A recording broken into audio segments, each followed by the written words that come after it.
தினமும் 5 அழகு குறிப்புகள். நல்ல ஹெல்தியா இருக்கிறவங்களுக்கு கூட ஃபேஸ் கொஞ்சம் ரொம்ப டல்லா ஈவன் டோன்ல இல்லாம இருக்கும் இல்லையா, அவங்க ஃபேஸ்க்கு என்ன பண்ணலாம்னா, ஆவாரம் பூ இருக்குல்ல, ஃப்ரெஷ்ஷான பூ கிடைச்சா ரொம்ப நல்லது. அது கூட பச்சை பயிறு ஊற வச்சு எடுத்து ரெண்டையும் சேர்த்து அரைச்சு ஒரு ஃபேஸ் பேக் மாதிரி போடலாம். இந்த ஆவாரம் பூ வச்சு நிறைய ஃபேஸ் கிரீம்லாம் கூட தயார் பண்றாங்க. நம்ம ப்ராசஸ்ட் பண்ண கெமிக்கலான கிரீம் யூஸ் பண்றதை விட இது பெட்டராகவே வேலை செய்யும். சில பேருக்கு பிங்கி ஸ்கின் டோன் வேணும் அப்படின்னு ஆசைப்படுவாங்க, லைக் அந்த கொரியன் ஸ்கின் மாதிரி. அவங்க என்ன பண்ணலாம்னா, ஒரு 1/4 பீட்ரூட்டை வேக வச்சு மசிச்சு வச்சுக்கோங்க. அது கூட ஓட்ஸ் பவுடரை கலந்துட்டு ஒரு பேஸ்ட் பதத்துக்கு வர மாதிரி மிக்ஸ் பண்ணிக்கோங்க. தேவைப்பட்டா ரோஸ் வாட்டர் ஆட் பண்ணிக்கலாம். அந்த பேஸ்ட்டை ஒரு 20 மினிட்ஸ் அப்ளை பண்ணிட்டு ஃபேஸ் வாஷ் பண்ணி பாருங்க, அட்டகாசமா இருக்கும். ஒரு மாதிரி பிங்கி க்ளோல ரொம்ப அழகா இருப்பீங்க. கண்டிப்பா ஒரு தடவை ட்ரை பண்ணி பாருங்க.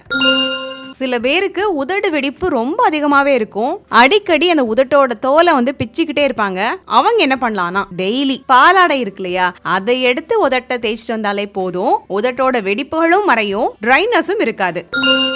சாதாரண மஞ்சளுக்கு பதிலா கஸ்தூரி மஞ்சளை இடிச்சு தூளாக்கியோ இல்ல அரைச்சோ முகத்துக்கு பூசிட்டு வந்தீங்கன்னா ஒரு நேச்சுரலான முகப்பொழிவு கிடைக்கும். முகப்பரு, தேமல் இந்த மாதிரி பிரச்சனைகள் அறவே வராது.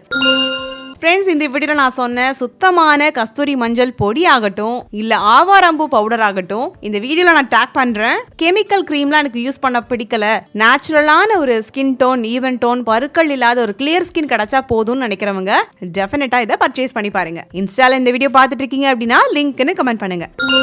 ஃப்ரெண்ட்ஸ், இதே போல அழகு குறிப்புகள் இன்னும் விவரமா தெரிஞ்சுக்கணும் அப்படின்னா மறக்காம நம்முடைய சேனலை சப்ஸ்கிரைப் பண்ணிக்கோங்க. அப்படியே பக்கத்தில் இருக்கக்கூடிய பெல் ஐகானையும் கிளிக் பண்ணிடுங்க.